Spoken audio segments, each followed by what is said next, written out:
Hey, so I wanted to go through my board for what it has been like for most of 2016, give or take a few things. But this is mostly what it's been like. I've been playing a Veritas Portlander guitar that's got Lawler El Rayo humbuckers in it.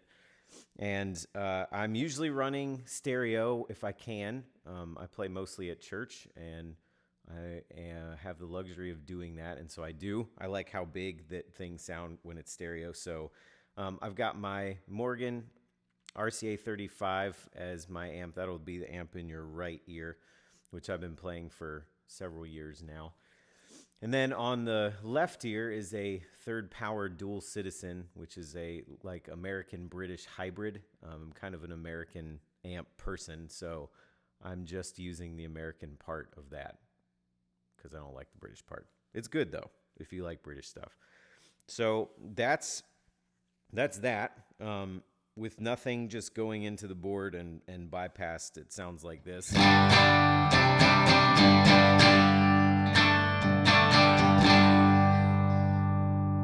I like clean sounding stuff, so these amps are both decent wattage. The Morgan is 35 watts. The Dual Citizen can go up to, it can either be 40 or 50. You can change the rectifier in it.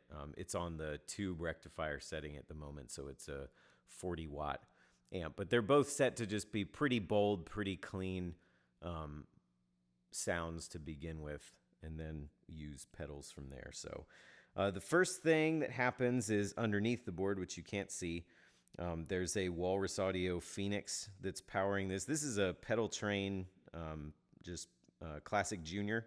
So it's not a large board, but it's Tetrised out pretty well. I'm kind of a minimalist, so I like not a ton of stuff. And this size board still affords me room to experiment with some stuff because a few of these things aren't staples, they're experiments. So anyway, there's the Walrus Phoenix underneath, mounted under there. There is the first thing that we go into underneath here by the input is a buffer, which is a Lehle Sunday driver. My personality is such that if I hear of something that's good for a guitarist that I like a lot of times, I just don't want to overthink it. And I feel like if it's good enough for them, then it's good enough for me. And the buffer was definitely in that camp. I went through a couple and then just finally was like, you know what? I'm going to buy this one and I'm not going to change it ever. It's great. It is certainly pricey, but it is good. So coming out of there, we go to the Sonic Research Mini Turbo Tuner, which is just a strobe tuner, which is pretty cool. So it just tunes well, and it's extremely accurate. One of the cool things about it is that you can make it come on when you power on your board, which is cool. So, it mutes your signal, and that's just a really nice thing because, of course, the first thing you're going to do, or you should be doing when you turn on your stuff, is tuning anyway. So it's nice to have that come on, pre-mute your board, whatever. So I love that little tuner. Out of there, we go into the Cali 76 Compact Deluxe, which is a 1176 compressor for guitar in a box. It is an awesome compressor. It probably does more than I need it to do, but it's nice to have the ability to tweak it a lot of different ways if you want to. That was another thing that people I respect said was awesome, and I like the idea of not thinking about a compressor anymore. So I bought one of those, and I've been very happy with it. It sounds really good. It I don't have it set very aggressively, but it does have kind of a blend on it. You can control that with like the dry knob and the out knob here. And so it just kind of fattens things.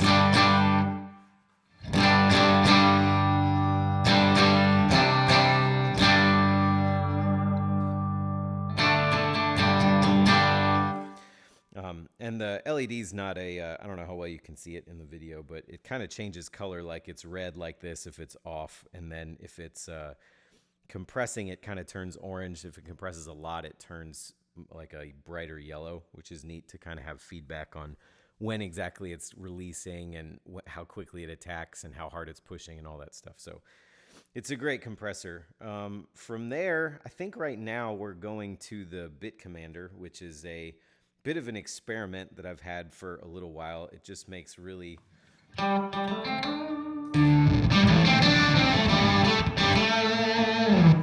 fun, like dirty, gritty sounds. Don't know if that'll stay yet, but like I said, that's been an experiment. From there, we go to the Woodcutter, which is Big Ear's version of it's like a specific 80s Rat. I love it. It's basically one of my favorite. I don't know if it's the longest standing like dirt pedal on my board. I think the Superbolt's been on a little bit longer, but I can't see myself getting away from this ever. It just sounds so nice to me, and I guess I'm just a Rat fan. So whether you're playing like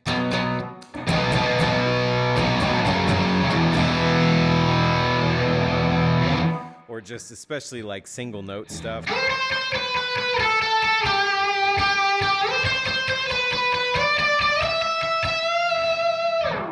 it's just awesome. I like how it sounds. And then there's the Tumnus, which is Wampler's little mini take on like a Klon type situation, which is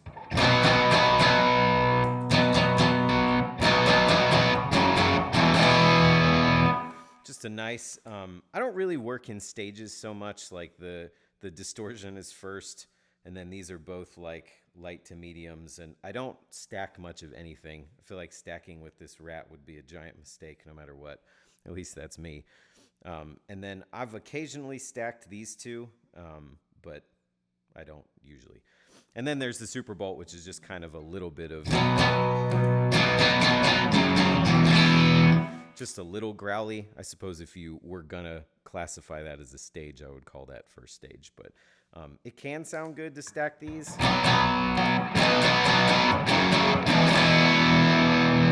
And I have, given the right circumstances. So this is a little bit of a tight pinch to reach that pedal, but it works. Fair enough. Pog 2 is next. That's actually out of everything that's been on here, I think this has been here the longest. Obviously, it does the octave thing. I actually use it more for swells than anything else, just because you can change you can make the attack really slow on your notes, and you can get like a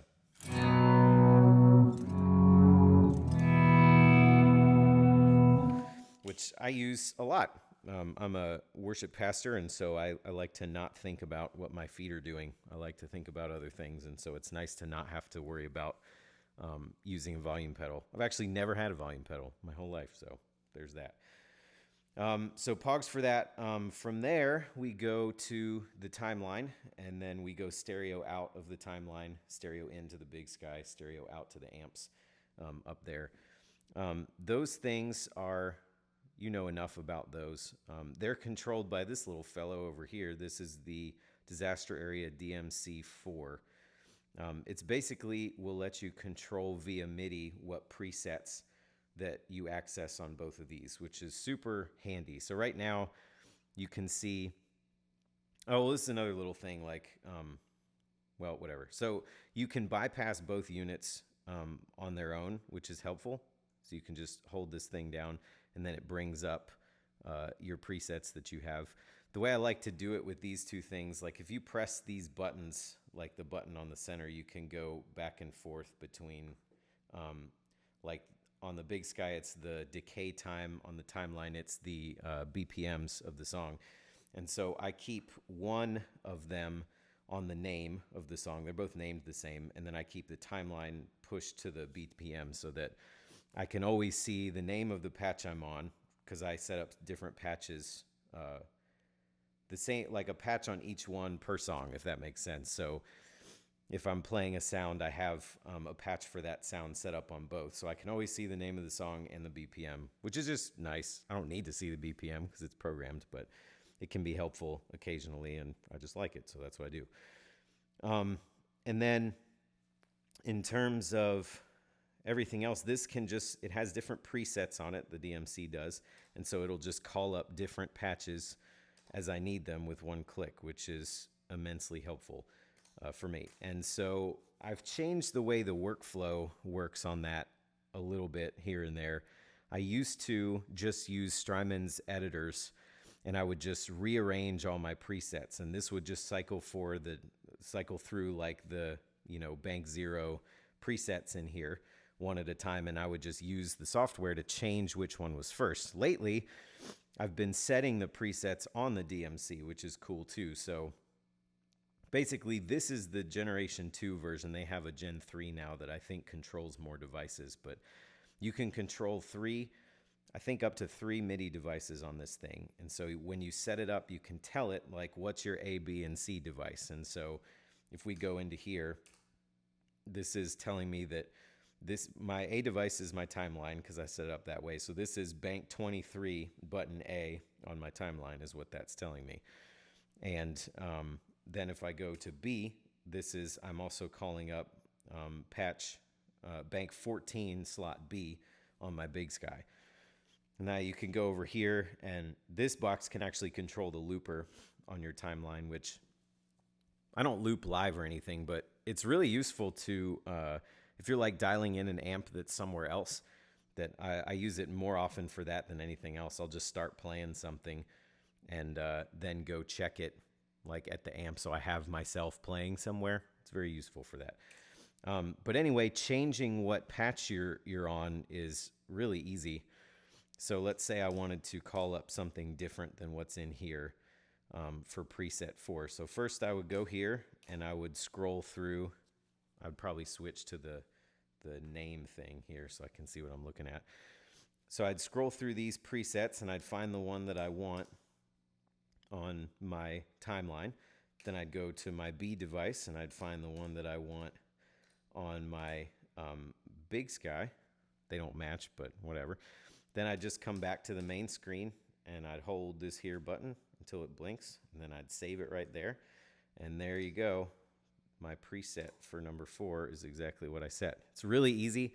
So now I just basically have all of my patches in both of these in alphabetical order, and then I can just, as I need them for sets each week, it's really easy. It takes like a minute to go through and find what patches I want for that particular set and save them. And it's easy and it's awesome. This thing also has an expression roller on it. Actually, let's at least just show you some just...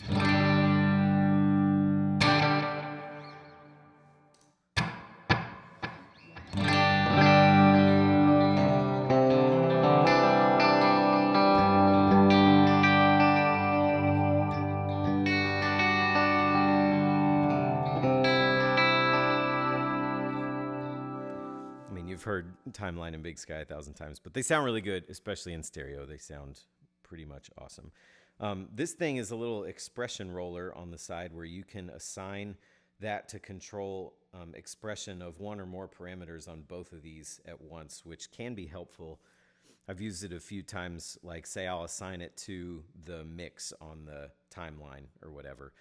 If I don't want to set up a separate patch for the song and the only thing that changes between the verse and a chorus is the mix changes, you can do this and set your expression, just like roll it with your foot, which is kind of cool, from 0 to 120, whatever it is there, that's full on. And it kind of stops a little bit halfway between, sort of ish, but that's cool. So that's been useful on occasion, and it's cool that you can assign it to any parameter on here. And then the 4th button on the DMC will, you can assign it to a parameter, like, it actually can do lots of things, but I've assigned it to the freeze parameter on the Big Sky, which I'll do occasionally for like a pad sound or something. Like the Big Sky, if you hold down the button of the preset, then it'll freeze it. And on here, it lets you assign it to that, but it lets you latch it, so you don't have to hold the button down the whole time. You can just get it to freeze, which is kind of neat. So like if I was gonna swell in here and